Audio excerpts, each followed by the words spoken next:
warahmatullahi wabarakatuh.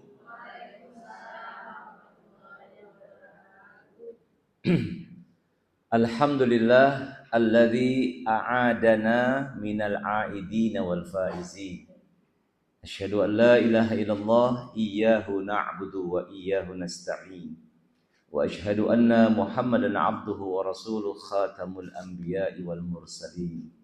Allahumma fashalli wa sallim ala hadzal nabiyil karim nabiyyina Muhammadin wa ala alihi wa sahbihi ajma'in, amma ba'du.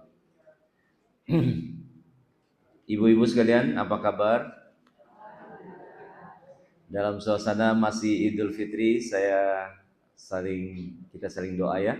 Taqabbalallahu minna wa minkum. Ya, taqabbal ya karim. Atau taqabbalallahu minna wa minkum siyamana siyamakum. Insyaallah Allah terima segala apa yang kita sudah lakukan di bulan Ramadan. Dan mudah-mudahan insyaallah kita ketemu Ramadan yang akan datang. Iya, sambil menunggu ini layarnya bisa naik. Iya, kita akan sedikit bahas tentang bagaimana terkadang ada ungkapan-ungkapan yang tidak pas diterjemahkan ke dalam bahasa Indonesia. Ya, sebagai contoh, ketika di Idul Fitri ini kita sering mendengar kata-kata atau ungkapan minal a'idin wal faizin. Tapi diartikannya mohon maaf lahir dan batin. Iya, mohon maaf lahir dan batin. Itu benar nggak sih, Bu? Iya. Kurang benar apa yang emang nggak benar? Oke, ya. Biasanya begini nih, ada bahasa minal aidin wal faizin. Kan begini ya? Minal aidin wal faizin. Iya. Begitu ya.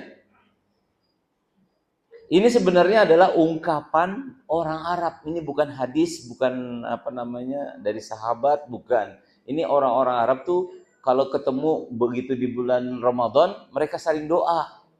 Doanya adalah ja'alallahu lana walakum minal aidin wal faizin. Ja'alallahu lana walakum. Semoga Allah menjadikan kita dan kalian semua termasuk orang-orang yang aidin. Bu Eva, silakan masuk Bu Eva. Ini kawan saya, nanti mau kenalan sama ibu-ibu katanya. Ya, minal aidin ini nanti kalau bahasa Inggrisnya apa? Comeback. Apa comeback? Kembali. Semoga kita termasuk orang-orang yang kembali. Kembali kepada apa sebenarnya maksudnya? Kembali apa? Fitrah. Fitrah. Gitu. Wal faizin. Faizin artinya apa? Termasuk orang-orang yang sukses. Tuh. Jadi kalau kita baca juga dengan mengatakan minal aidin wal faizin, itu sebenarnya asumsi kita bukan mohon maaf lahir batin. Jaka sembung naik ojek. Nggak nyambung lagi, Jack. Jadi minal aidin wal faizin itu asumsi kita adalah semoga kita semua kembali kepada fitrah dan semoga kita menjadi orang-orang yang sukses, menang, minimal menang mengalahkan hawa nafsu selama Ramadan. Nah, itu tuh maksudnya begitu. Ya. Jadi jangan minal aidin wal faizin, maafin kita ya, maafin itu sebelum puasa, betul nggak? Kalau udah Ramadan jangan maafin lagi, saling doa. Nah, yang bagusnya doanya adalah taqabbalallahu minna wa minkum. Nah, tentunya begitu. Baik, sedikit lagi sebelum ini selesai. Fitrah. Ini lagi salah kaprah fitrah. Rata-rata ketika kita dengar kata fitrah, kembali kepada fitrah. Kembali kepada fitrah artinya suci, bersih. Coba, benar nggak menurut bahasa Arab begitu? Oke, sekarang zaman udah modern, Bu. Kalau dulu saya waktu di pesantren punya kitab bahasa Arab, kamus bahasa Arab, terjemahannya bahasa Inggris. Ditulis oleh seorang berkebangsaan Perancis. Namanya Hans Wehr. Jadi ini si Hans Wehr ini dia meneliti bahasa-bahasa Arab diterjemahkan ke dalam bahasa Inggris. Nah, sekarang dengan era digital, era EE dan sebagainya, ibu bisa ketik tuh kalau HP ibu ada tulisan teks Arabik, ada nggak? Oke, kalau nggak ada nanti bilang sama anaknya. Umpama begini, umpama kita ketik ya dalam HP kita yang ada tulisan bahasa Arab fa, to, dan ro, terus pakai ta marbutoh. Nah, kita ketik begini.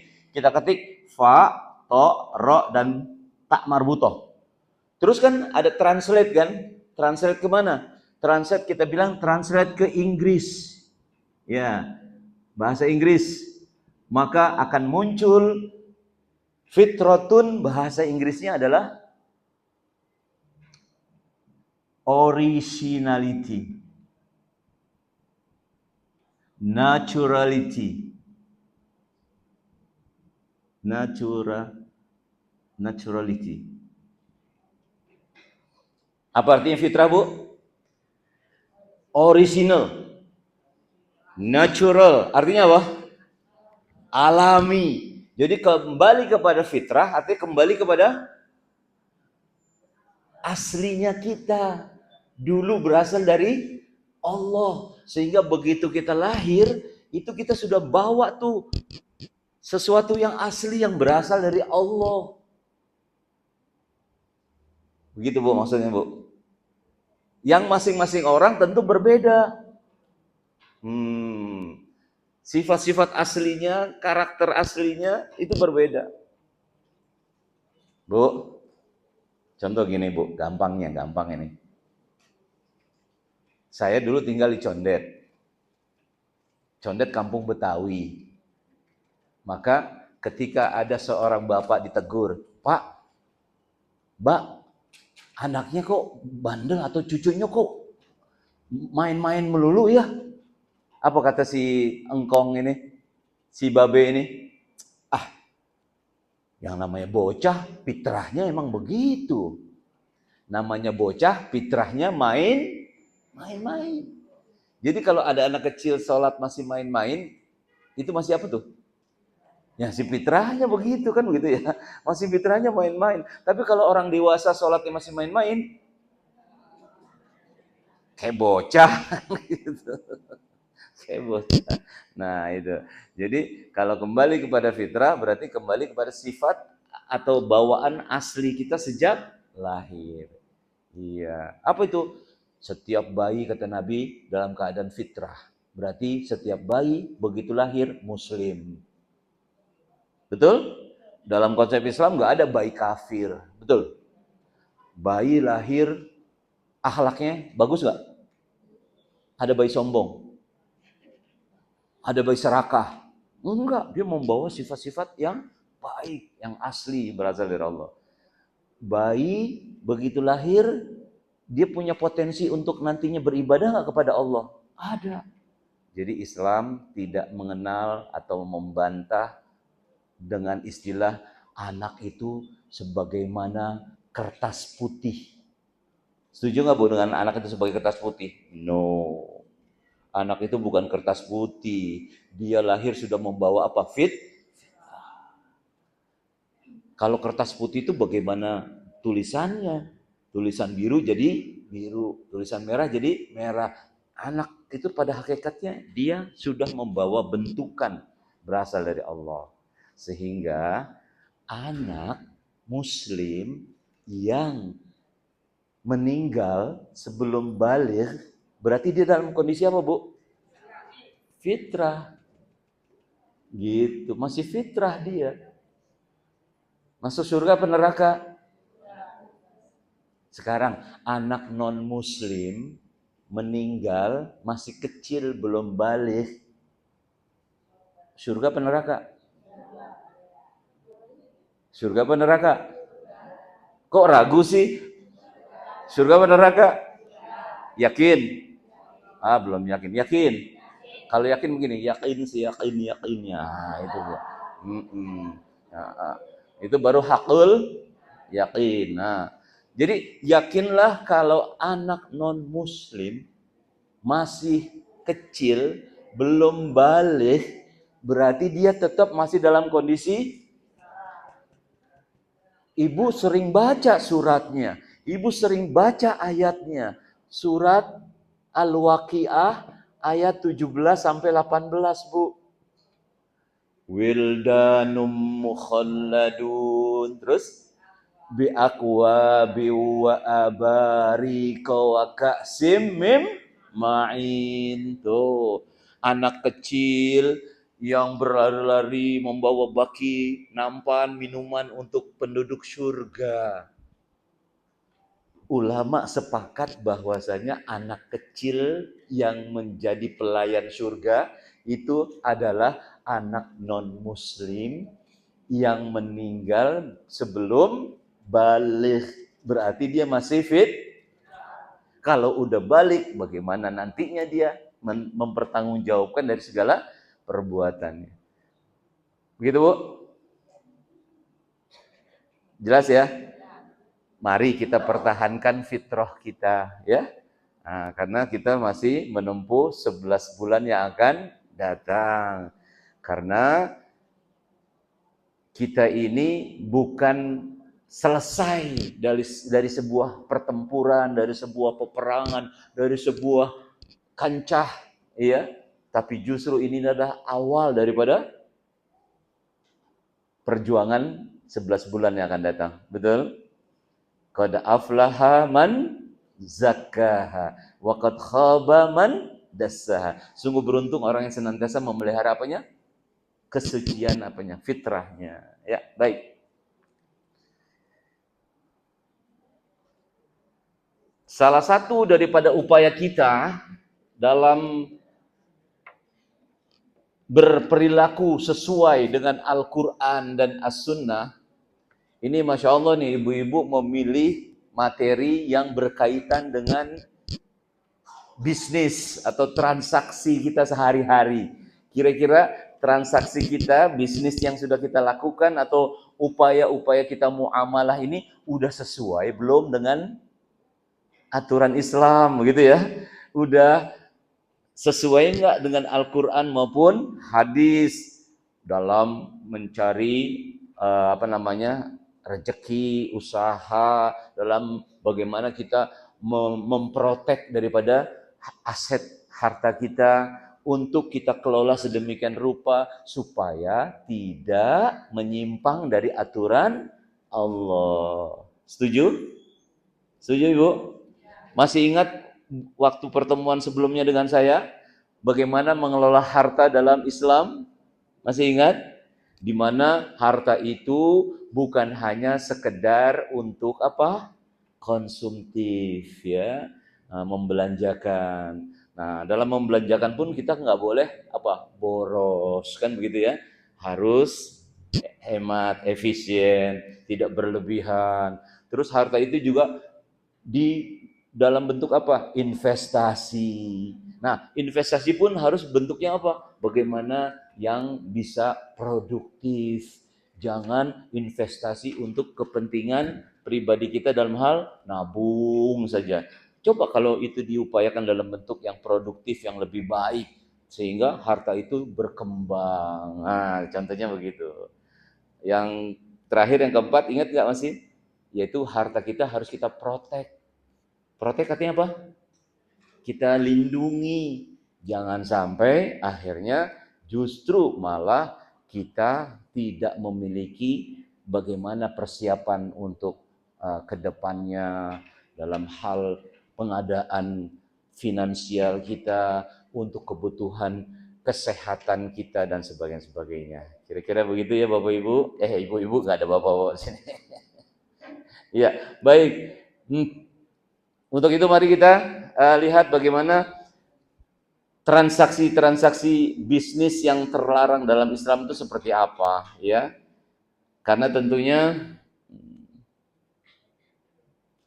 kita berupaya agar ya jangan sampai kita ini melakukan satu proses yang menyimpang dari aturan Allah Subhanahu wa taala, gitu ya.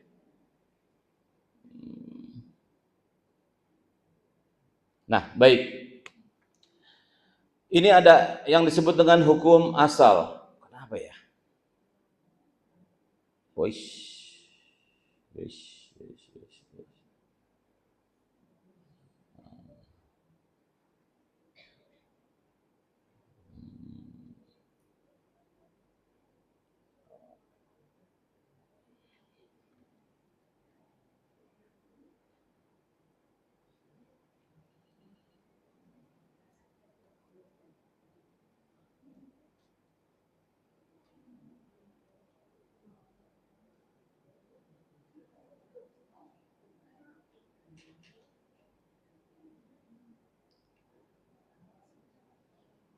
Ini kayak nggak maksimal Bu kayaknya pakai ini ya.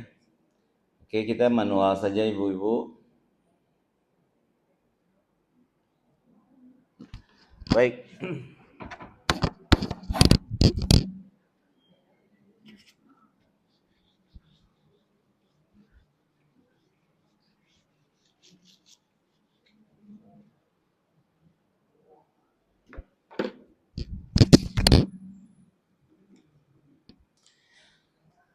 Kita sudah memahami bahwasanya di dalam kita bermuamalah ya, itu harus sesuai dengan hukum. Hukum itu ya kita sebut dengan apa? Al-Qur'an dan Al-Hadis.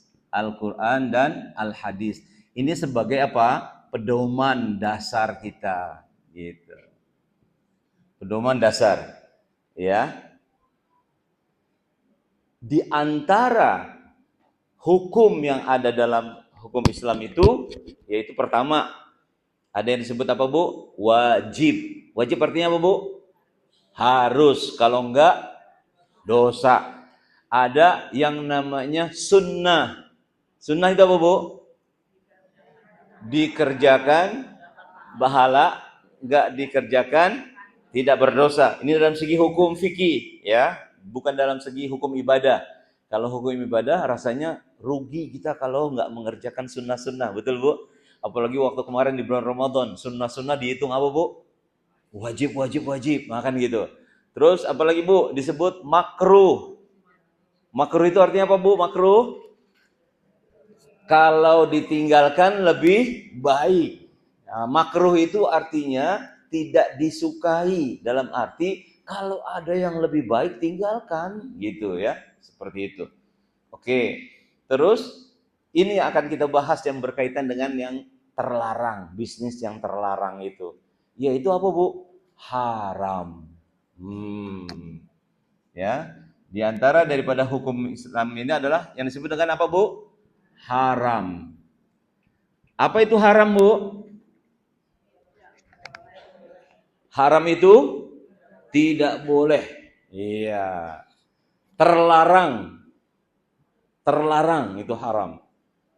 Contohnya begini. Kata Nabi Muhammad SAW dalam sebuah hadisnya, likulli malikin hima. Setiap raja, setiap presiden, setiap penguasa pasti punya tanah larangan yang nggak boleh sembarang orang masuk, betul? Ibu pernah lewat di depan istana presiden? Boleh nggak masuk ke dalam pagar istana? Itu tanah larangan. Tidak boleh sembarang orang bisa masuk. Maka kata Nabi apa? Likulli malikin hima. Setiap raja penguasa pasti punya tanah larangan yang nggak boleh orang masuk. Nah, kata Nabi, wa inna himallah maharimuhu. Tanah larangan Allah itu adalah yang disebut dengan haram. Jadi kalau sudah yang namanya haram, nggak boleh masuk. Jangan memasukinya. Gitu Bu, paham? Contoh, mohon maaf ya. Kalau yang dulu-dulu udahlah karena kita mungkin nggak tahu kali ya. Pulang kerja capek ya, pengen santai katanya. Ngapain? Ke pub. Kemana? Ke ya tempat itu tuh ya, yang buat apa namanya? Yang dugem, dugem apa dugem? Dugem apa dugem?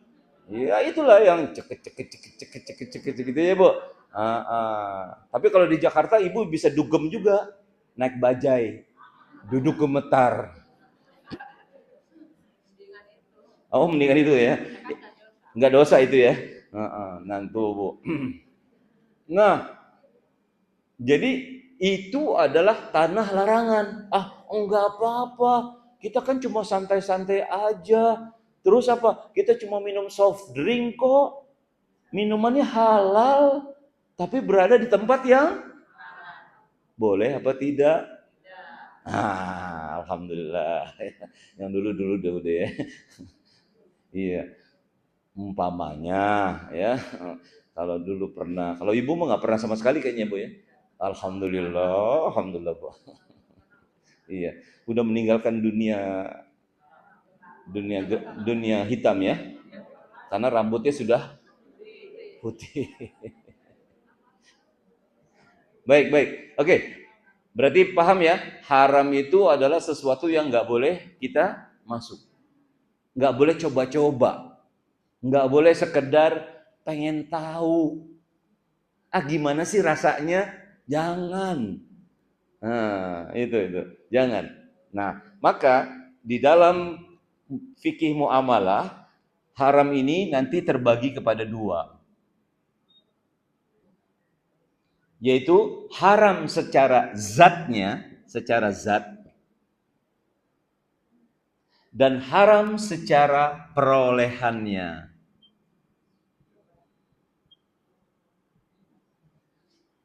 Ini. Haram secara zatnya kita udah tahu persis. Bagaimana daging B1, B2, halal apa haram? Halal apa haram?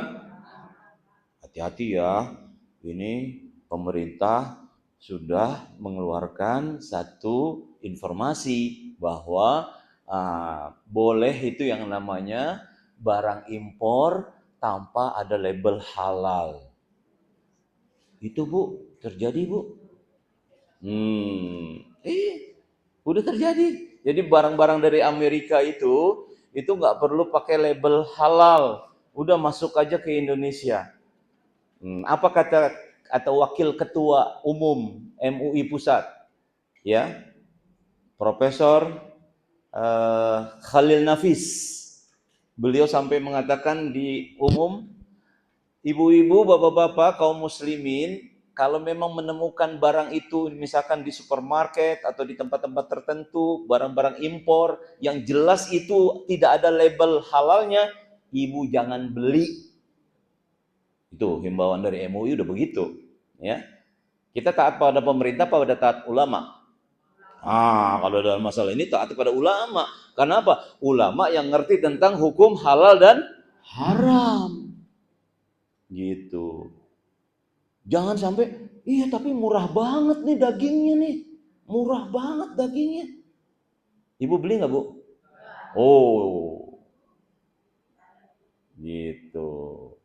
Ya, paham sampai sini Bu? Sebelum kita masuk yang nanti penjelasan yang apa-apa yang nggak boleh ya. Ini secara zatnya. Jadi daging B1, B2 itu jelas ya, haram. Apalagi Bu yang haram, yang secara zatnya udah haram? Darah, betul. Iya. Mohon Bu, makan minum tangan kanan ya, jangan tangan kiri. Ya, Nabi bilang kalau makan minum tangan kanan. Oke. Sama Bu. Kecuali mohon maaf, dia emang sakit tangan ininya, tangan kanannya, itu nggak apa-apa. Nah, kidal juga sebenarnya kalau diupayakan bisa Bu. Teman saya ada kidal Bu, tapi dia kalau khusus makan minum tangan kanan, diupayakan akhirnya bisa. Baik, Bu, alkohol halal apa haram? Kata siapa? Jangan langsung haram alkohol. Nah, ini ya. Jadi kalau alkohol itu ya untuk yang sifatnya pengobatan, nah itu masih diperbolehkan. Tentang kadarnya juga harus jelas. Contoh, ibu kalau mau disuntik pakai apa Bu? Oh, kan gitu kan? Ada sesuatu yang membutuhkan memang alkohol dalam pengobatan pada kadar-kadar tertentu dan itu memang tidak membahayakan dan sebagainya, maka itu tidak. Yang nggak boleh itu kalau dia itu memabukkan. Contoh, jangan alkohol. Ibu kenal tape ragi? Itu kalau kalau diproses diapain itu namanya itu? Ya. Kalau diproses sampai kayak begitu, jadi apa tuh, Bu? Memabukkan. Kalau sudah memabukkan, prinsipnya adalah apa? Kullu muskirin haram. Setiap yang memabukkan itu jatuhnya haram. Berarti yang memabukkan itu bukan hanya alkohol. Berarti yang namanya pil ekstasi, ganja, kan gitu kan? Apalagi dulu apa? X apa gitu ya dulu, ekstasi dan sebagainya. Paham sampai sini Bu? Ya, oke. Nah, secara zatnya kita udah tahu. Nah, sekarang yang jadi pokok pembahasan kita bukan secara zatnya Bu, tapi secara apa? Perolehannya. Harta ini halal, tapi kalau cara memperolehnya tidak benar, maka jatuhnya haram. Dagang boleh nggak dengan harta tersebut? Boleh, tapi kalau cara dagangnya curang, akhirnya keuntungan yang kita peroleh halal apa haram? Haram. Dan misalkan apa? Ketika jualan nanti kita tulis ada yang disebut dengan goror. Apa itu goror? Ada unsur penipuan. Barang KW dibilang asli. Iya, terus pakai sumpah-sumpah lagi. Demi Allah, ini asli. Gitu ya. Padahal KW gitu ya. Terus misalkan dalam bentuk asuransi, misalkan kayak gitu kan, dia masih menggunakan cara-cara yang konvensional. Nah, itu yang masih nggak boleh. Nanti kita bahas di sini, ya. Maka insya Allah nanti selepas ini, kalau sudah selesai pengajian, bagi ibu-ibu yang pengen serius mendalami masalah asuransi syariah, ya kebetulan saya bawa kawan saya Bu Eva, bisa ngobrol-ngobrol gitu ya. Baik, terima kasih. Perolehan. Apa nih maksud dengan perolehannya? Cara memperolehnya. Yang tidak benar. Yang tidak benar. Maka di sini ada beberapa hal yang terlarang. Jadi transaksi yang terlarang. Nggak boleh ini transaksi yang terlarang, ini nggak boleh. Yuk, apa aja?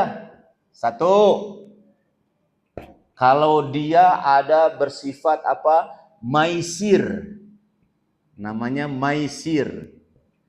Maisir ini kalau kita artikan judi. Ada unsur spekulasi. Ada sifat untung-untungan.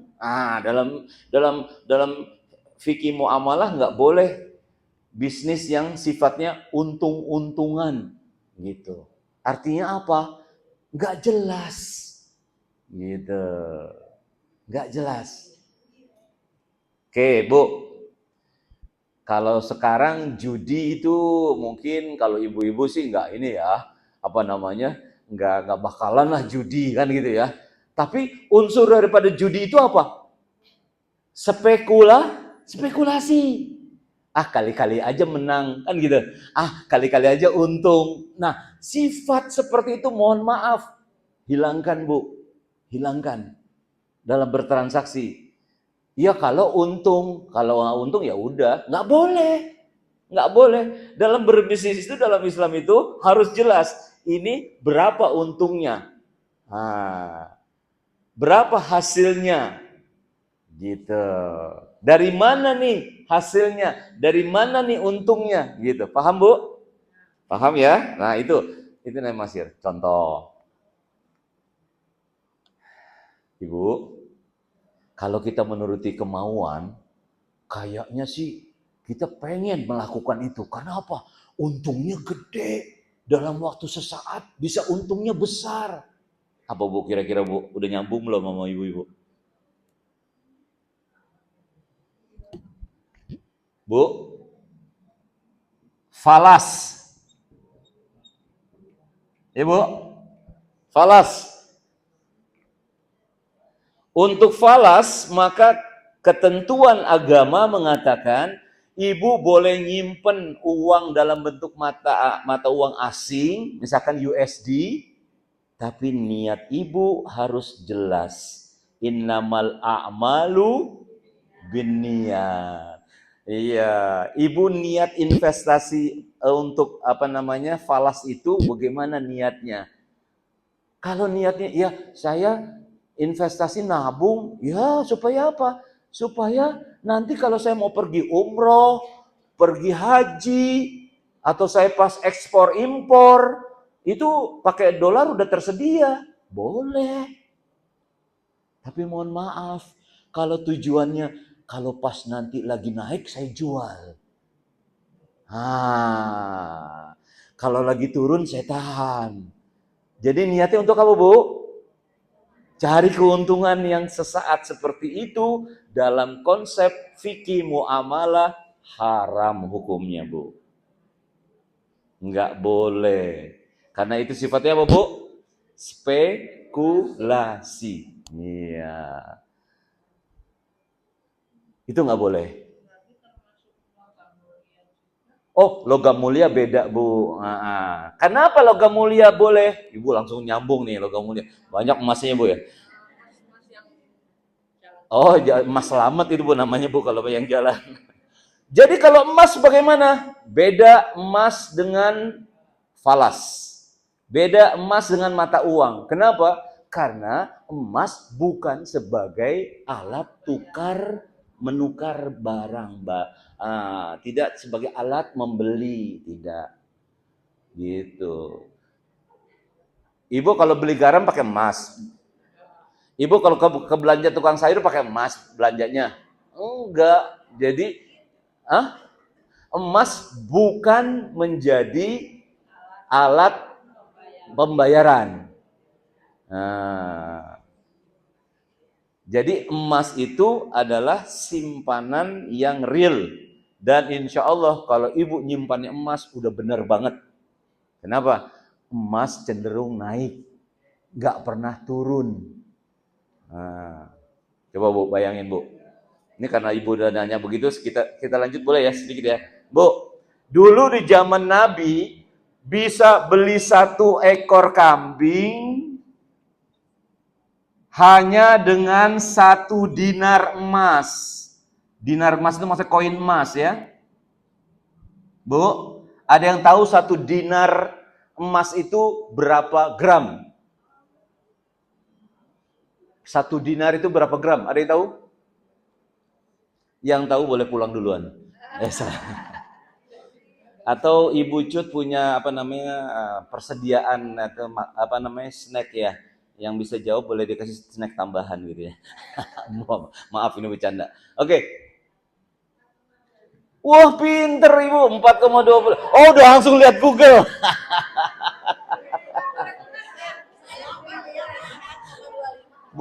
Boleh pulang atau dapat snack 1 dari Bucut. Boleh pulang. Bu, 1 dinar emas itu adalah nilainya 4,25 gram. 4,25 gram. 1 gram emas sudah lebih dari 2 juta sekarang ya? Hah? Bahkan berapa sekarang? Berapa sekarang? 2,6. Oke lah, katakanlah 2,5, betul? Kita ambil yang gampang. 2,5 juta 1 gram. 2,5 juta 1 gram kali 4 berapa? 10 juta. Tambah seperempatnya deh. Oke, gak usah hitung seperempatnya deh. Bayangin Bu, dulu zaman Nabi bisa beli 1 ekor kambing dengan 1 dinar. Berarti dengan 1 dinar zaman sekarang bisa nggak beli kambing? Bahkan nggak 1 ekor, 10 juta bisa berapa ekor? Bisa 2 yang gede. Hah? Bagus kan Bu? Tuh, berarti emas itu dari zaman Nabi terus. Sekarang nilainya naik sampai sekarang. Subhanallah. Nggak salah deh Bu kalau Ibu simpanannya emas. Paham Bu? Oke, baik. Itu yang pertama ya. Tidak boleh ada unsur apa? Untung-untungan. Jadi misalkan di bank syariah atau di asuransi syariah, maka Ibu nanti akan memperoleh sesuatu yang sifatnya jelas. Kalau Ibu investasi sekian, maka insya Allah Ibu akan mendapatkan bagi hasil sekian. Gitu. Ya. Kalau saham gimana? Boleh simpen dulu Bu, pertanyaannya Bu. Nanti masuk ke saham Bu. Iya. Bagus Bu, kalau saham bagaimana? Nah, intinya begini, kalau saham bagaimana? Alhamdulillah saat ini kita sudah memiliki bursa saham Islam. Serius, di BEJ Jakarta, Bursa Efek Jakarta itu sudah ada, dan orang-orang MUI ada di sana. Orang-orang Dewan Syariah Nasional ada di sana sebagai pengawas. Jadi di sana sudah ada bursa saham yang perusahaannya sudah dirilis secara Islam. Bagaimana sistemnya? Bagi hasil. Tidak ada spekulasi. Ya, bagi hasil. Diawasi oleh siapa? Diawasi oleh Dewan Syariah Nasional. Bahwa benar itu perusahaan real. Kadang-kadang yang namanya saham itu suka apa? Goreng-goreng ya. Sahamnya, oh ini saham bagus, ini bagus, padahal kenyataannya anjlok. Rupanya banyak yang main saham di sini ya, Masya Allah. Luar biasa nih. Iya, baik. Yang kedua, hindari ya transaksi yang ada unsur apa? Gharar. Gharar itu apa? Ada unsur penipuan di situ.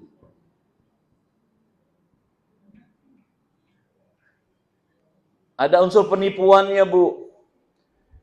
Ibu dijanji-janjiin terus kan gitu ya. Tapi ternyata apa?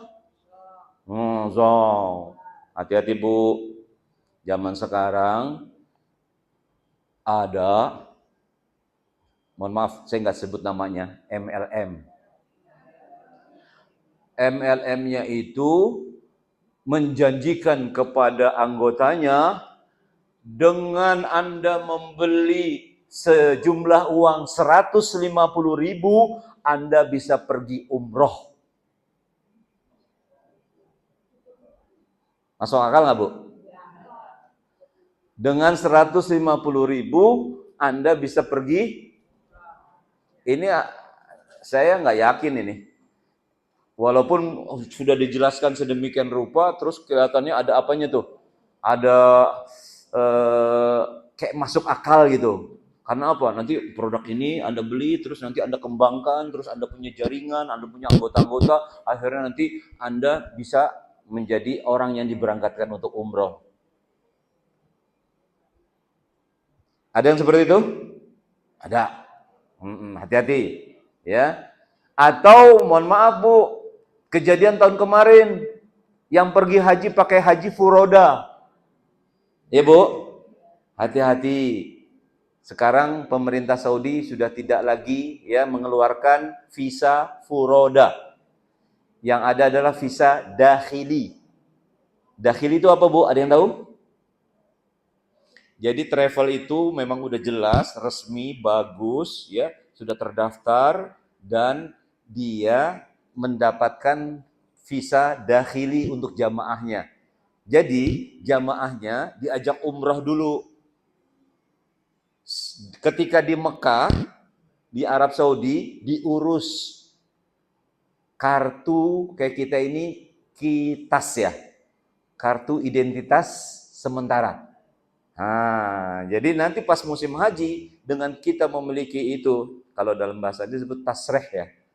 Nah, sudah memiliki bahwa kita ini adalah memiliki kartu tinggal sementara di Saudi, maka boleh masuk. Itu. Jadi misalkan berangkat berangkat hajinya katakanlah haji tanggal berapa? 27 Mei kalau nggak salah ya. Iya. Betul ya? 27 Mei apa 27 Juni? 27 Mei. Mei ya?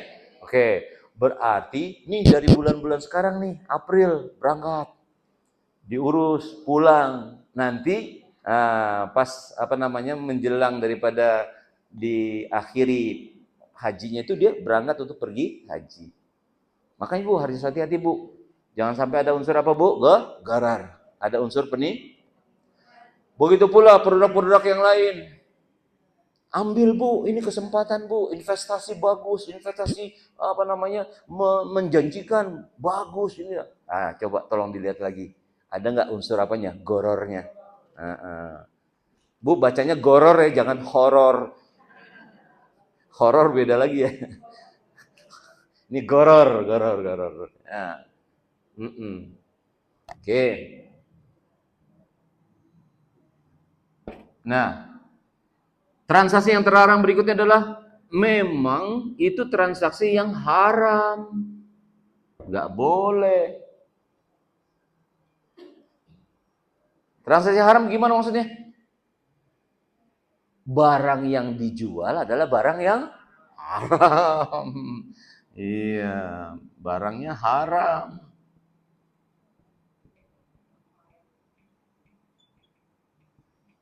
Apapun, ya. Jual beli tuyul. Kita percaya sama tuyul aja nggak boleh, apalagi jual beli tuyul. Nggak boleh. Ya. Mohon maaf, boleh nggak kita orang Islam, mohon maaf banget, jual beli hewan B1, B2? Boleh nggak? Bahkan jangan itu, kucing aja nggak boleh ya. Kucing itu nggak boleh diperjual-belikan seharusnya. Ada hadisnya itu. Iya, nah langsung tuh. Iya, hati-hati ya. Baik, oke. Jadi gini. Barangnya aja itu adalah sesuatu yang terlarang. Diperjualbelikan. Gitu. Ya. Jual, maka dalam hal ini bank syariah atau perbankan syariah itu tidak bisa membiayai produksi pabrik minuman keras. Betul? Loh, ini kan uangnya, terserah mereka mau usaha apa. Nggak bisa. Di dalam bank syariah itu nggak boleh ya memberikan pembiayaan atau kredit kepada usaha-usaha yang jelas-jelas terlarang. Yang minum kan bukan kita, betul, tapi kita menyokong daripada mensupport daripada perbuatan-perbuatan seperti itu. Paham, Bu? Iya. Oke, Bu. Mohon maaf. Orang Islam ternak B1, B2 terus diperjualbelikan, boleh nggak? Boleh nggak? Pak Haji miara anaknya. Ya betul, anaknya Pak Haji, bukan anaknya B1, B2. Paham ya, Bu? Jangan goyang ya. Prinsipnya tetap kalau ini disyariatkan, ini diperbolehkan, silakan. Kalau tidak, jangan. Paham, Bu? Oke. Lanjut. Apalagi yang nggak boleh nih? Hal-hal yang sifatnya apa? Yaitu dalam bentuk apa? Zulm. Zulm. Zulm ini adalah perbuatan zolim. Nah, perbuatan zalim.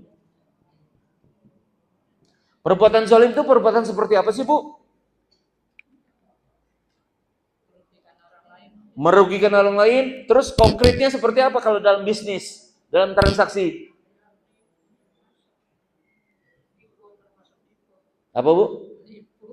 Ya, bukan menipunya. Apa? Ayo coba. Itu riba, nanti ada lagi bahasannya. Ini bukan zolim. Dia menzolimi orang lain. Termasuk begini, Bu.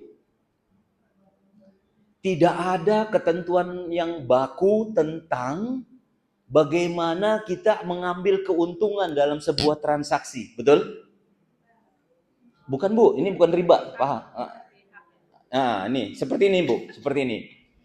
Ibu punya satu barang. Barangnya halal.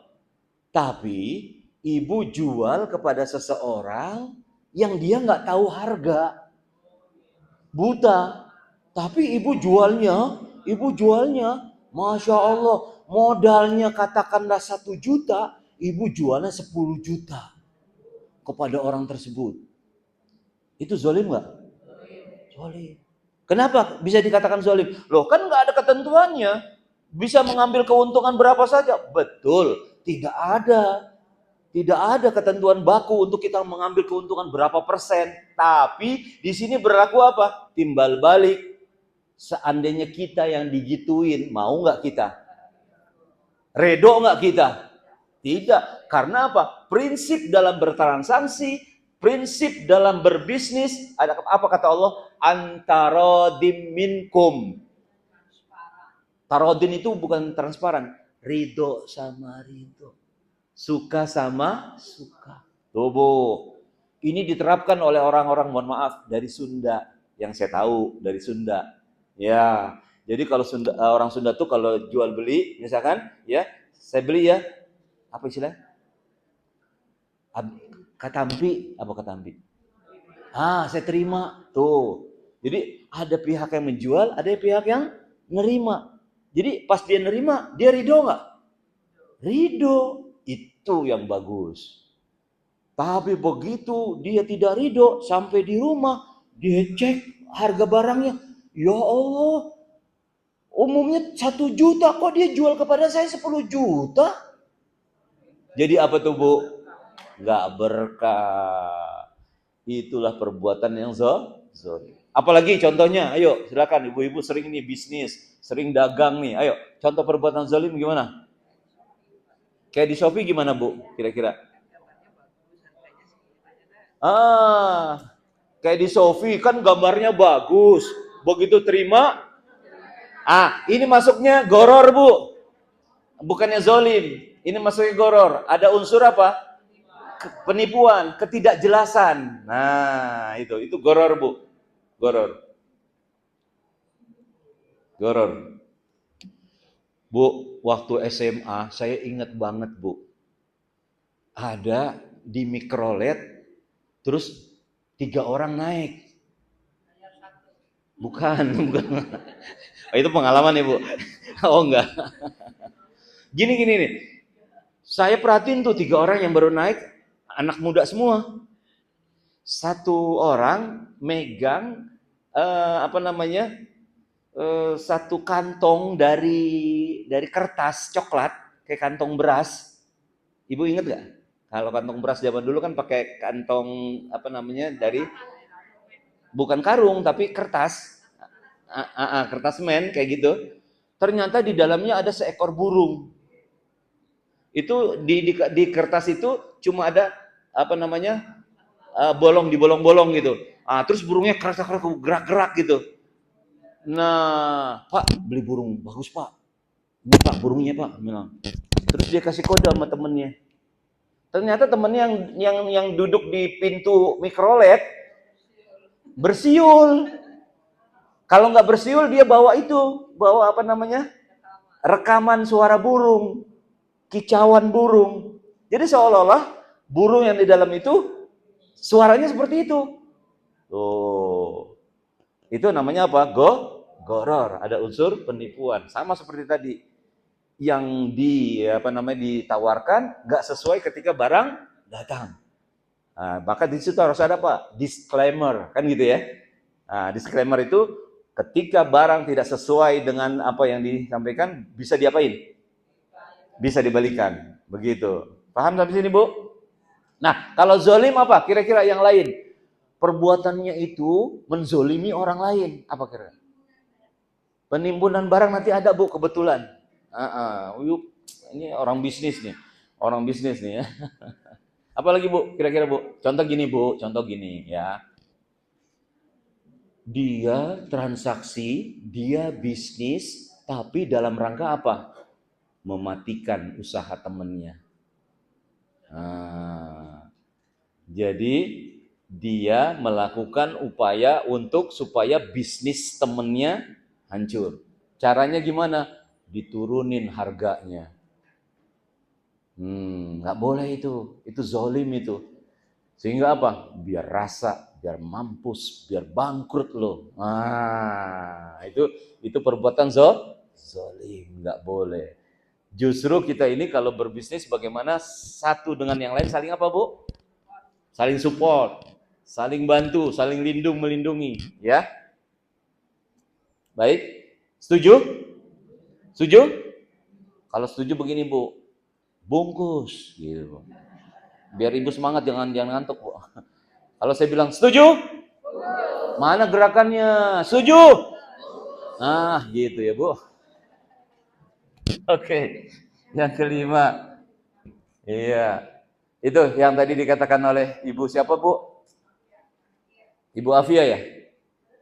Ibu Afia? Nah, itu ada Bu Eva, Bu ya. Nanti Ibu ngobrol sama Bu Eva ya. Siap, oke. Nih, apa yang disebut apa? Ihtikar.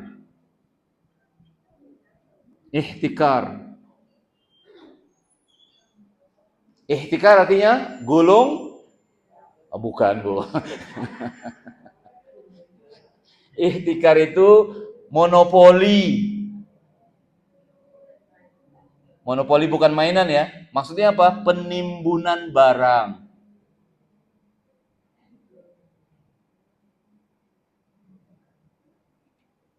Penimbunan barang, nggak boleh. Jadi upaya untuk menimbun barang supaya barang itu jadi langka, nggak ada di pasaran, akhirnya harga bisa naik. Itu nggak boleh dalam Islam. Ternyata sampai situ masih ada ya. Ada hukumnya tuh ya. Masya Allah, hukum Islam itu luar biasa, menyangkut berbagai aspek kehidupan manusia. Ya, biar harga naik, biar harga tinggi, udah sementara kita simpen aja barang kita, nggak boleh. Ini sama nggak dengan stok barang? Lain. Nah, contoh ibu-ibu yang biasa misalkan konveksi. Nah, maka sebelum Ramadan tuh ibu udah siapin barang. Nah, itu beda. Itu bukan penimbunan barang dalam rangka supaya langka, akhirnya harga dinaikin. Enggak. Ini termasuk kebutuhan-kebutuhan pokok ya. Seperti apa? Beras. Apalagi? Minyak. Apalagi? Gula misalkan. Nah, itu biasanya ini hal-hal yang sifatnya apa? Sembako ya. Oke. Itu ihtikar. Baik, kita lanjut. Ternyata ada yang namanya bai' najashi. Bai'un najashi. Nah, bai'un najashi ini yang seperti tadi Ibu tanya, Bu, masalah saham, Bu. Apa itu yang namanya bai' najashi? Contohnya begini. Ya. Ibu kalau di pasar tradisional pernah nggak Ibu ditawar-tawarin untuk membeli? Beli Bu, ini barangnya bagus Bu, ya beli sekarang Bu, besok udah apa namanya naik, besok udah kayak gitu Bu. Ya, itu namanya menggoreng-goreng barang supaya kelihatannya apa namanya menarik, padahal barangnya biasa-biasa aja. Contoh, ketika ada pembicaraan si pedagang ini, kan pedagang pinter kalau ngomong ya. Nah, ini barang bagus. Siapa yang akan membeli barang ini? Kalau tidak, menyesal sekali. Ada seorang ibu baru begini aja, ibu. Baru mau begini nih ibu, langsung, ibu ini. Wah, terus agak maksa jualannya. Akhirnya kita beli. Begitu di rumah kita buka barangnya, wah, nggak sesuai dengan apa yang dikatakan. Itu namanya bai' najashi, nggak boleh. Dalam dunia modern, inilah yang namanya menggoreng saham. Sebenarnya saham itu nggak bagus. Sebenarnya biasa-biasa aja, bahkan cenderung turun terus tuh. Sama apa namanya nih, si analisanya nih ya, digoreng-goreng deh tuh ya, supaya menarik bahwa dia akan menimbulkan keuntungan yang tinggi dengan ya kerugian yang sedikit dan sebagainya, sehingga akhirnya orang tertarik beli saham itu. Pada kenyataannya justru malah anjlok. Itu namanya bai' najashi. Paham sampai sini? Boleh lanjut sedikit lagi? Habis itu kita tanya jawab ya. Baik, yang ketujuh. Ini yang disebut dengan talaqi rukban. Talaqi rukban. Apa itu talaqi rukban? Begini. Ada pedagang dari kampung pakai sepeda, bawa barang dagangannya. Dicegat. Bang, jual aja sama saya. Harga di pasar lagi turun. Udah sama saya aja jualnya. Akhirnya dilepas tuh. Barang itu kita beli. Nah, perbuatan seperti itu terlarang. Kenapa? Kata Nabi, sampai si pedagang ini ke pasar. Sampai di pasar dia tahu harga yang sebenarnya. Tuh, sampai ke situ tuh tinjauan Islam. Kecuali kalau kita sudah paham betul harga pasarannya segitu dan kita nggak bohong, silahkan. Tapi kan jarang orang kayak begitu kan? Itu apa namanya tuh? Bukan apanya? Ijon ya? Apa istilahnya? Apa sih istilahnya itu? Ada tuh, ada istilahnya tuh. Jadi membeli barang di tengah jalan, ya, supaya nggak ke pasar. Udah beli aja sama saya, gitu. Tengkulak ya, tengkulak ya, tengkulak. Padahal si tengkulak itu membeli dengan harga yang jauh di bawah pasar. Sebenarnya dia bisa lebih untung kalau barang itu sampai ke pasar dulu. Paham sampai sini? Boleh nggak kayak gitu? Nggak boleh. Nah, yang terakhir, ini yang sering kita temukan di lapangan. Apa itu? Riba. Baik, kita bahas secara khusus riba di sini.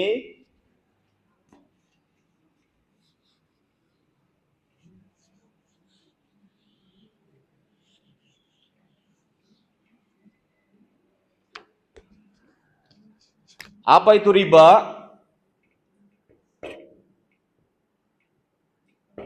Riba itu ziyadatun minal asl. Tambahan nilai dari pokoknya.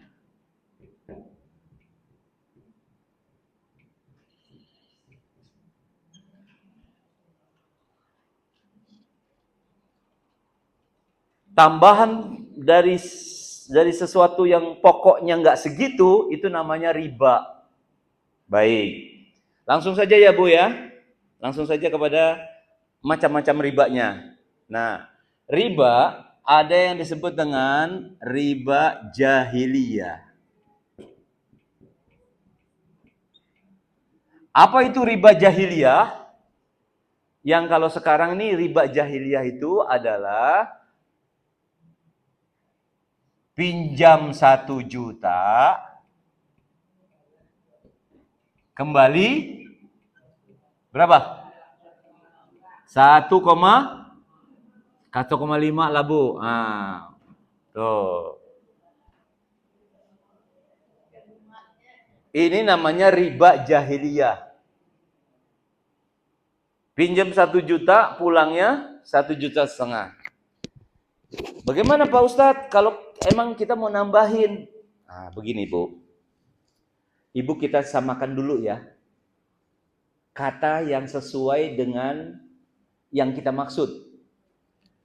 Maka bedakan antara pinjaman dengan kredit. Kalau di umum kredit, kalau di syariah namanya pembiayaan.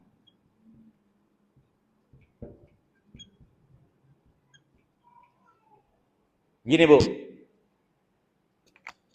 dalam konteks ekonomi Islam, yang namanya pinjaman itu adalah sifatnya sosial. Sifatnya apa Bu? Sosial. Gitu. Terus tidak untuk mengambil untung. Karena sifatnya sosial. Di sini ada unsur apa? Tabarru. Apa Bu tabarru? Tolong menolong.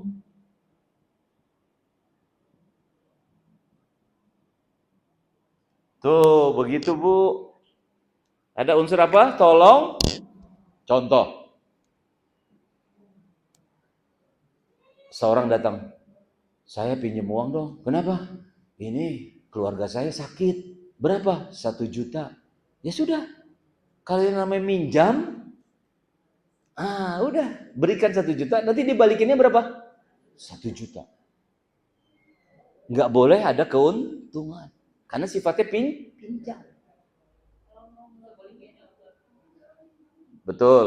Ketika kita kembalikan lebih dari 1 juta, boleh tidak? Boleh tidak? Boleh, asal tidak diperjanjikan di awal. Ya, Bu, pinjemin dong Bu 1 juta. Nanti saya balikin 1,2 juta deh Bu. Kata ibu, iya dah. Nggak boleh. Tapi begitu saya selesai, terus saya merasa berterima kasih. Saya kembalikan tidak 1 juta, tapi saya bawa apa? Makanan, saya bawa buah-buahan. Itu kan kelebihan kan? Itu kan kelebihan. Nah, seperti itu. Itu kelebihan. Jadi kelebihan yang tidak dipersyaratkan boleh. Tapi kalau dipersyaratkan di awal, Nggak boleh. Contoh, itu ibu haji itu baik banget. Kenapa? Suka minjem-minjemin duit. Wah, bagus dong. Terus gimana? Ya, TST deh. Tahu sama? Tahu. Itu nggak boleh. Itu nggak boleh. Paham sampai sini? Oke. Nah, yang namanya pembiayaan itu adalah sifatnya apa? Bisnis. Boleh nggak ngambil untung? Boleh. Boleh untung. Contoh, ya, Bu, saya perlu kulkas. Buat apa? Ya buat ini, jualan es. Nah, ibu atau koperasi boleh itu pakai ini, pembiayaan. Pembiayaan kepada anggotanya. Betul? Ibu belikan kulkasnya harga 3 juta umpama. Terus ambil keuntungan berapa? 1 juta umpama. Berarti 3 tambah 1 berapa? 4 juta. Nih harga kulkasnya saya jual kepada kamu 4 juta. Jadi kamu boleh cicil berapa sebulan. Misalkan 500.000 sampai lunas dan sebagainya. Boleh nggak begitu? Boleh begitu, Bu. Iya, boleh begitu. Kenapa? Karena sifatnya bukan pinjam, tapi sudah pembiayaan. Kita kasih ya dana buat beli kulkas. Ya, seperti itu. Dan kita boleh mengambil keuntungan. Mohon maaf, itulah yang dilakukan oleh saudara-saudara kita dari Tasik biasanya. Kredit panci, kredit apa lagi? Kredit barang-barang rumah tangga, boleh.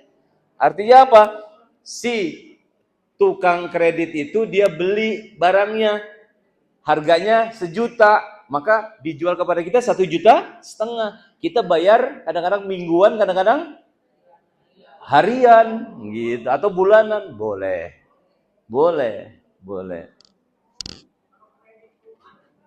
Nah, kalau kredit rumah lebih boleh lagi kalau di bank syariah. Jadi kredit rumah di bank syariah begini, Bu, modelnya, Bu. Ya, harga rumah 500 juta, betul? Maka bank syariah akan mendatangi developernya atau pihak yang menjual. Nah, ketika bank syariah datang ke pihak developer atau pihak penjual, maka terjadilah semacam apa? Kesepakatan. Jadi harga jualnya berapa nih? Harga jualnya 500 juta. Nah, setelah itu bank syariah ambil keuntungan dari 500 juta ini. Berapa misalkan? Katakanlah ambil keuntungan 200 juta karena panjang 5 tahun umpama, ya. Maka jadilah 700 juta harganya. Diangsur berapa tahun? Kalau 20 kayaknya nggak pernah ada deh. Paling maksimal itu yang saya tahu 15. 15 tahun. Kecuali kalau 20 tahun itu pegawai yang baru diangkat jadi pegawai tetap. Nah, itu bisa tuh 20 tahun. Tapi kalau umur-umur pertengahan maksimal 15 biasanya. Iya. Oke. Nah, bedanya bank syariah dengan bank konvensional dalam masalah kredit atau pembiayaan ini adalah bahwa bank syariah seperti ini kondisinya. Perlu apa? Mobil. Mana dealer mobilnya? Kerjasama sama dealer mobilnya. Nanti urusannya saya akan bayar lunas kepada Anda. Katakanlah mobil apa ya sekarang ya? BYD berapa BYD? BYD berapa kira-kira? 700 juta umpama gitu ya. Udah, bank syariah bayarin. Nanti selanjutnya orang yang beli mobil itu berhubungan dengan bank syariah. Mau diangsur berapa tahun? Nah, diangsurnya mohon maaf tidak pakai bunga. Langsung, iya. Misalkan tadi 500 juta harga pokoknya, bank syariah ambil keuntungan 200 juta, kan begitu kan? Karena mau mau dicicil 10, berarti 700 juta dibagi 10 tahun, selesai. Nggak ada berbunga. Oh gitu. Kalau di bank konvensional, langsung dikenakan bunga berapa persen? Gitu. Dan bunganya kadang-kadang apa? Floating. Sehingga seseorang kayaknya udah hampir selesai, begitu dilihat masih banyak, masih lama. Karena apa? Itu tadi. Bunganya itu kadang-kadang ketika suku bunga lagi naik, naik gitu. Paham Bu sampai sini Bu? Nah, asuransi pun demikian Bu, ya. Jangan sampai ibu pilih asuransi yang konven. Kenapa? Karena kalau asuransi konven masih sifatnya dia menginvestasikan dana kita di bank-bank konvensional. Bank-bank konvensional ambil keuntungannya dari apa? Dari tadi itu. Kadang-kadang bunga lagi naik, naik gitu. Nah, kalau di syariah nggak seperti itu. Dia menginvestasikan daripada dana-dananya di bank-bank syariah. Yang bank-bank syariah itu jelas tidak pakai sistem bunga. Nah, paham sampai sini Bu? Baik, ini satu nih, riba jahiliyah. Satu lagi deh ya. Satu lagi yang namanya riba fadl. Namanya riba fadl. Apa tuh riba fadl? Ini yang kadang-kadang di tengah jalan tuh kalau mau lebaran tukar uang baru. Tuh. Bu, pertukaran barang dengan barang dalam Islam itu kalau sejenis nggak boleh ada pertambahan. Itu dalam Islam begitu. Ibu tukar uang dalam bentuk rupiah dengan rupiah lagi, itu nggak boleh ada tambahan. Kalau lain mata uang, boleh. Dolar dengan rupiah, boleh. Ada kelebihan. Tapi kalau sesama mata uang, nggak boleh ada kelebihan. Nah, nih saya punya uang segepok nih, ya. 5 ribuan. Kalau 5 ribuan segepok berarti seharusnya 500 ribu kan gitu ya? Ya? Tapi nggak 500 ribu kita belinya, berapa? 550 ribu umpama. 50 ribunya itu riba fadl, nggak boleh begitu. Fadl. Fadl ya sama aja. Bukannya padel. Kalau padel mah itu yang olahraga sekarang lagi booming ya. Riba fadl artinya apa? Pertukaran barang yang sejenis tapi tidak sama. Nilainya. Nggak boleh nih. Ya. Baik. Sampai di sini silakan. Kalau ada yang mau bertanya tadi, ayo siapa yang mau tanya? Ini ibu ini dua udah pernah nanya. Ada lagi nggak yang nanya selain ibu dua ini? Atau kita kasih dulu ini? Ya, silakan. Yang mana dulu Bu? Oh, yang belakang dulu ya Bu. Abis ini Bu ya. Beri kesempatan yang belum. Kenapa Bu? Saya pernah makan babi. Oh, pernah makan babi, oke. Okay. Tapi waktu di hotel saya nggak lihat.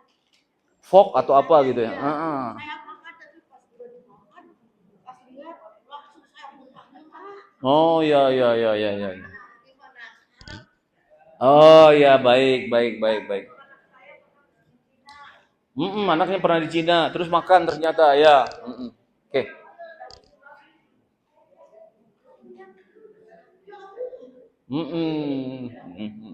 Baik. Siap. Oh, boleh pertanyaan satu lagi. Oke, Bu, sudah, Bu. Nanti dijawab. Siap. Oke. Oke, siap.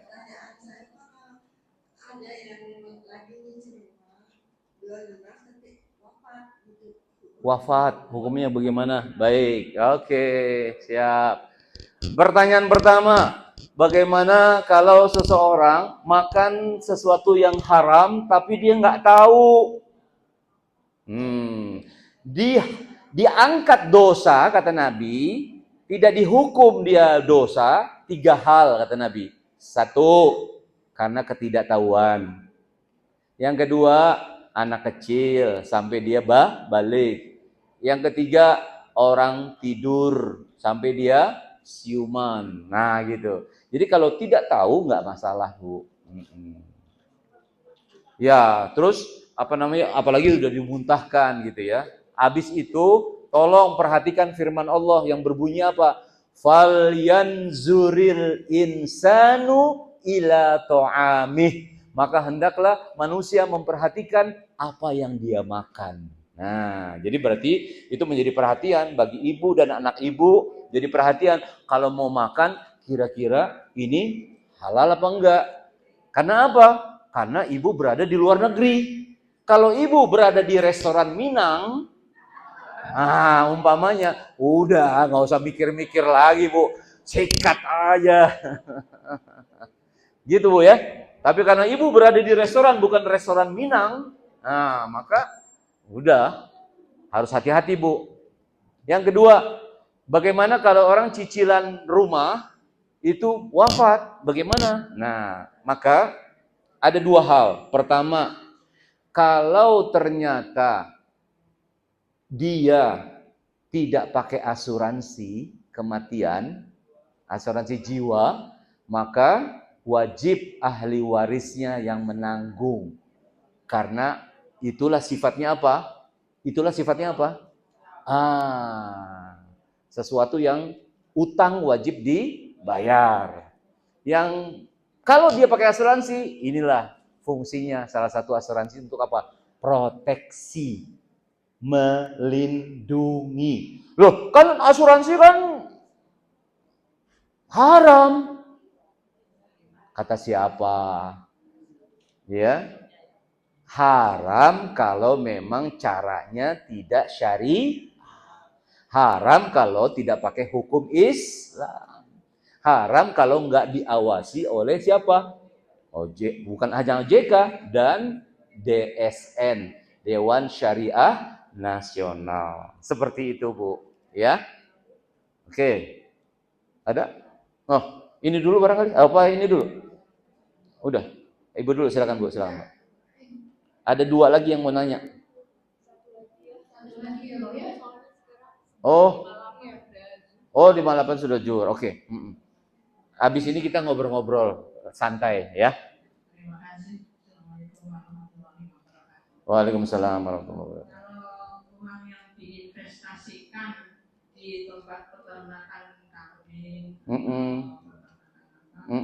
nanti pas waktunya kita nanya atau kita pas menanyakan hasil, dia kurang bertanggung jawab. Oh iya, berarti bukan masalah bisnisnya syariah atau tidak syariah ya.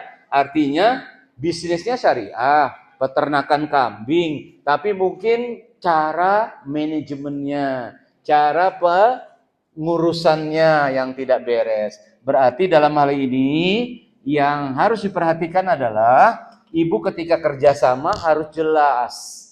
Ibu kalau kerjasama harus jelas. Ini asalnya berapa ekor kambing, bakal jadi berapa. Kalau jadi berapa, bagaimana bagi hasilnya, itu harus jelas. Dan kedua, harus kontrol, sering-sering kontrol. Wajar kalau misalkan memang namanya peternakan, kadang-kadang suka ada yang meninggal, ada yang mati gitu, wajar. Tapi itu ibu harus kontrol, ya Bu. Ya, terima kasih. Iya. Baik, Pak Ustadz, ada relasi atau teman yang mau? Ada Bu Eva kalau mau ngobrol-ngobrol sebentar, silakan ya. Bagusnya kita tutup dulu atau ngobrol-ngobrol dulu? Ngobrol-ngobrol dulu boleh, silakan. Nah, nanti habis itu kita tutup. Sudah ngobrol, Pak Ustadz tolong nanti baca doa, kemudian baru kita tutup ya. Baik, siap. Siap. Oke, Bu Eva, boleh Bu Eva?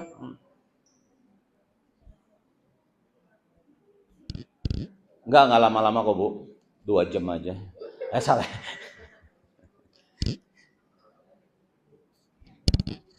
Silakan Bu Eva. Makasih Pak Ustadz. Assalamualaikum warahmatullahi wabarakatuh. Salam kenal ibu-ibu semua. Alhamdulillah bisa ketemu di hari ini. Kita semua sehat. Saya Eva Junita. Kebetulan saya memang rekan dari Bapak Ustadz Munif. Background saya sebelumnya saya sempat jadi ASN di Direktorat Jenderal Pajak 20 tahun, kemudian saya resign. Saya resign dan kemudian saya serius ada di dunia pengelolaan keuangan. Itu saya pakai labelnya memang Prudential Syariah. Tapi Bapak Ibu, saya di sini tidak untuk menjual, saya hanya ingin berbagi ilmu.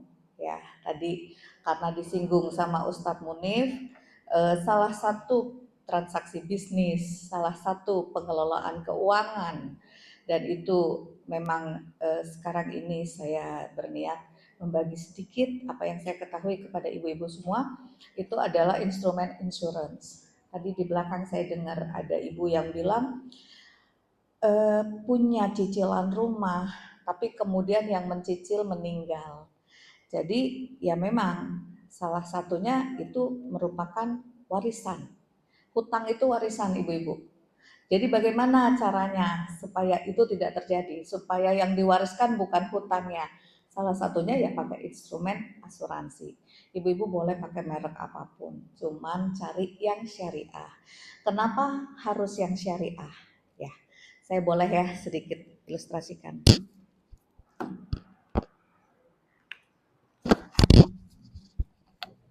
Jadi kalau asuransi syariah, nah ini yang saya ketahui yang ada di tempat saya ya.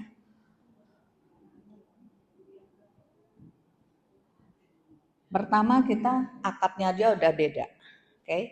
Nah ini kita umpamakan lah ya, misalnya seluruh Indonesia itu ada yang menjadi nasabah, ada yang belum ya. Tapi yang sudah menjadi nasabah tentunya dia sudah terikat kontrak. Pada saat berkontrak dia tentunya membayarkan premi. Dalam klausulnya asuransi, premi itu berarti kontribusi. Diumpamakan yang di Sumatera membayar, yang di Bogor membayar, yang di Jakarta membayar, yang di Sukabumi membayar, manapun semua membayar. Terbayarkan itu bukan masuk ke perusahaan insurance-nya, tapi ke kumpulan dana yang tadi Pak Ustadz singgung, tabaru. Tabaru double R. Supaya artinya benar, ini merupakan cara kita bergotong royong. Jadi asuransi syariah itu ya ibu-ibu sebenarnya adalah asuransi nasional. Di mana bila salah satu kena resiko, maka yang lain membantu. Tapi kan nggak kenal. Yang di Medan yang kena resiko, orang Jakarta mana tahu? Yes, karena sudah ada akadnya. Ya, akadnya yang pertama adalah akad tabaru. Artinya apa? Kesepakatan para pemegang polis seluruh Indonesia ini untuk saling membantu. Ibaratnya gini, saya beli asuransi, ya kan, syariah, terus kemudian saya nggak kenal dengan ibu-ibu yang dimanapun itu saya nggak kenal, tapi saya berakad melalui prudensialnya bahwa bila saya kena musibah maka saya akan dibantu. Bantuannya dari mana? Bukan dari prudensial, tapi dari uang para ibu-ibu dan saya juga yang dikumpulkan menjadi dana tabaru dan kemudian diberikan untuk membantu. Itu kira-kira. Oke. Ini yang pertama, akadnya tabaru. Nah, tadi karena yang kena resiko yang di Medan, yang di Bogor nggak tahu, maka kita butuh akad berikutnya yaitu akad tijaroh. Nah, akad tijaroh ini barulah di sini ada prudential. Prudential sebagai apa? Prudensialnya itu sebagai pengawas, pengelola yang mengurus semua administrasi, yang menagih premi, yang mengurus pembayaran klaim, yang mengadministrasikan segala sesuatunya prudensial, maka dia berhak atas fee atau ujroh, betul ya Pak Ustadz ya. Jadi dari yang terkumpul seluruhnya ini nanti disepakati bahwa salah satu kena musibah maka akan dibantu. Itu yang menjelaskan kenapa saya baru setor 1 bulan, premi saya 1 juta, tapi saya kok bisa gitu, amit-amit ya, tiba-tiba terjadi nih kecelakaan, meninggal, ya kan. Nah terus kok saya bisa terimanya 100 juta gitu, atau bahkan 500 juta, kok bisa baru bayar 1 kali premi, tiba-tiba terima santunan ratusan juta, bahkan miliaran, kok bisa gitu kan. Kenapa? Karena sudah berakad tabaruk, karena sudah berjanji akan gotong royong, akan tolong menolong, maka dana ini dikeluarkan untuk siapa yang kena musibah. Jadi ketika kita memiliki asuransi syariah, sebenarnya kita sedang menolong orang yang gak kita kenal. Ibu-ibu kalau misalnya nolong orang yang dikenal kan biasa ya, ada teman susah kita bantu gitu kan, itu biasa. Tapi ketika kita membantu di sini, ada anak yatim yang bapaknya meninggal, kita bantu. Kita nggak tahu sampai kapan juga kita nggak tahu. Jadi inilah kenapa asuransi syariah itu menjadi baik gitu loh. Karena kita bergotong royong. Nah, itu seperti ini. Nah, di sini transaksi bisnisnya memiliki konsep risk sharing. Kenapa risk sharing? Karena ini dari kita untuk kita. Sementara kalau asuransi biasa kan risk transferring, memindahkan resiko, tadinya resiko itu akan menjadi urusan saya kalau saya masuk rumah sakit, kalau meninggal, kalau apapun itu ada risiko, maka perusahaan asuransi yang bayar itu kan risk transferring, ya kan, memindahkan risiko ke perusahaan asuransi. Tapi kalau asuransi syariah itu risk sharing, jadi berbagi resiko dari seluruh pemegang polis, dari seluruh nasabah, ya, yang kena resiko berapa orang? Biasanya sih dari apa yang kita alami bertahun-tahun, karena Prudential itu memiliki syariah itu udah 2017 ya, jadi udah sekian tahun. Nah, 2007 maaf. Jadi dari 19 tahun itu kita tidak pernah melebihi dari 30% omset terkumpul terus dipakai buat klaim itu, walaupun waktu itu Covid itu cuma 30%. Artinya apa? Artinya risk sharing sangat dimungkinkan untuk kita saling berbagi resiko, saling tolong menolong.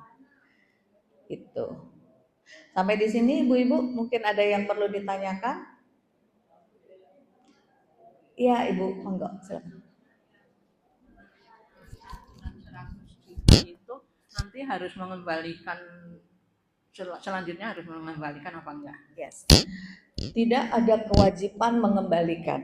Semuanya sudah tertuang di dalam klausul kontrak asuransi. Kenapa? Karena sudah berniat tolong menolong. Jadi tidak mengembalikan ya, apalagi kalau dia meninggal. Ya, nggak mungkin kan? Iya, tidak juga menjadi bebannya ahli waris. Ini konsep tolong menolongnya. Makanya saya bilang, Ibu, ketika kita mengetahui bahwa ini baik, mungkin kita akan memahami kenapa penting untuk kita milikin. Dan yang terpenting di dalam asuransi syariah itu juga tidak ada maisir, tidak ada untung-untungan. Untung ya, gue meninggal jadi gue terima 100 juta, nggak ada. Kenapa? Kan kita nggak pernah tahu. Hanya Allah sudah bilang, kalau meninggal udah pasti, cuma nggak tahu waktunya, tapi nggak tahu caranya, ya kan? Nah seperti itu. Jadi tidak ada maisir, tidak ada goror, tidak ada riba. Walaupun setornya baru 1 juta, terimanya 100 juta. Kenapa? Karena sudah ada akad di depan, akadnya tabaruk. Gitu. Ya, ada lagi, ibu-ibu, ini nomor telepon saya. Boleh nanti ibu-ibu ketika ada pertanyaan, silahkan hubungi Eva 0816717236. Kenapa? Karena asuransi syariah bisa kita pakai untuk salah satu upaya mencegah sengketa warisan. Tapi panjang, jadi nggak mungkin di sini. Tapi saya hanya mengilustrasikan kita bisa memakai polis asuransi syariah itu untuk mencegah sengketa waris. Salah satunya. Kenapa? Karena ini saya juga harus ngambil sertifikat untuk mengajar seperti ini. Kemudian ada lagi cara kita ketika kita berwakaf pada saat kita hidup, mungkin berwakaf membutuhkan effort yang besar karena wakaf bukan sedekah ya. Wakaf itu senilai sepertiga dari total harta kita. Artinya apa? Artinya kita bisa memakai asuransi untuk membuat wakaf wasiat polis syariah. Saya terima kasih sudah diberi kesempatan. Please welcome kalau ibu-ibu ada yang mau. Iya ibu. Setelah ini aja Bu, setelah ini aja nanti Ibu ngobrol aja. Ini tutup dulu. Mohon maaf Ibu, soalnya sekarang subuh jam 11.58. Iya. Jadi mesti siap-siap. Mungkin nanti langsung aja ke Bu Evanya ya Bu. Iya. Pertanyaannya. Iya. Iya. Makasih ya Ibu. Assalamualaikum warahmatullahi wabarakatuh. Iya. Terima kasih Bu Eva. Jadi ibu-ibu yang masih ada mau bertanya, kita tutup dulu secara resmi. Silakan nanti baik di pojok sana, di belakang sana silakan aja. Karena tempat ini mau dirapikan untuk sholat zuhur. Baik, mari sama-sama kita akhiri dengan kita berdoa ya. Kita awali insya Allah doa kita dengan beristighfar kepada Allah. Karena insya Allah kita yakin kita tidak pernah dapat memelihara jiwa ini dengan sepenuhnya. Pasti ada unsur salah, khilaf ya yang kita lakukan baik disengaja maupun tidak disengaja. Maka setiap saat kita senantiasa bertaubat kepada Allah, beristighfar kepada Allah. Sebaik-baik doa diawali dengan istighfar kepada Allah. Astaghfirullahaladzim, astaghfirullahaladzim, astaghfirullahaladzim, wa atubu ilaihi min kulli dhanbin azim, taubatan nasuha, taubatan nasuha, taubatan nasuha. Bismillahirrahmanirrahim. Allahumma salli ala Muhammad wa ala ali Muhammad. Wassalim radhiyallahu ta'ala an kulli sahabati rasulillahi ajma'in. Amin amin ya Allah ya rabbal alamin. Hamdan na'imin, hamdan syakirin, hamdan yuafi ni'amahu wa yukafi mazidah. Ya Rabbana lakal hamdu kama yanbaghi li jalali wajhikal karim wa 'azimi sultanik. Ya Allah, kami kumpul setelah Ramadan ini ya Allah, bahwa kami masih teringat akan suasana Ramadan yang demikian syahdu, demikian indahnya, demikian kami khusyuk beribadah kepadamu ya Allah. Ya Allah, jadikanlah suasana Ramadan itu kami tetap dapati setelah Ramadan. Ya Allah, terimalah segala amal ibadah kami, terimalah salat malam kami, terimalah tilawah kami, sedekah zakat kami, perbuatan-perbuatan baik kami di bulan Ramadan ya Allah.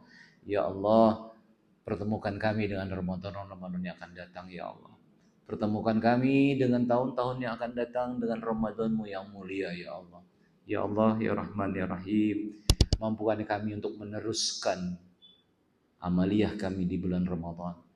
Mampukan kami untuk istiqomah setelah Ramadan. Ya Allah, mampukan kami untuk senantiasa mengabdi beribadah kepadamu, mengikuti aturan syariahmu ya Allah. Ya Allah, ya Rahman, ya Rahim. Kami dalam bermuamalah ini ya Allah, dalam kami bertransaksi, dalam kami berbisnis, bimbing kami ya Allah. Jauhkan kami ya Allah dari jalan-jalan yang Engkau tidak ridhoi. Ya Allah, bimbing kami agar usaha kami berkembang dengan baik sesuai dengan syariah Islam. Ya Allah, jauhi kami dari transaksi-transaksi yang terlarang, yang tidak Engkau ridhoi ya Allah. Rabbana hablana min azwajina wa dhurriyyatina qurrata a'yun waj'alna lil muttaqina imama.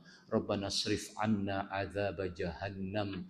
Inna 'adzabaha kana gharama. إنها ساءت مستقرا ومقاما ربنا آتنا في الدنيا حسنة وفي الآخرة حسنة وقنا عذاب النار وصلى الله على نبينا محمد وعلى آله وصحبه وسلم والحمد لله رب العالمين. Terima kasih atas perhatiannya. Mohon maaf atas segala kekurangannya. Yuk kita terus istiqomah. Assalamualaikum warahmatullahi wabarakatuh.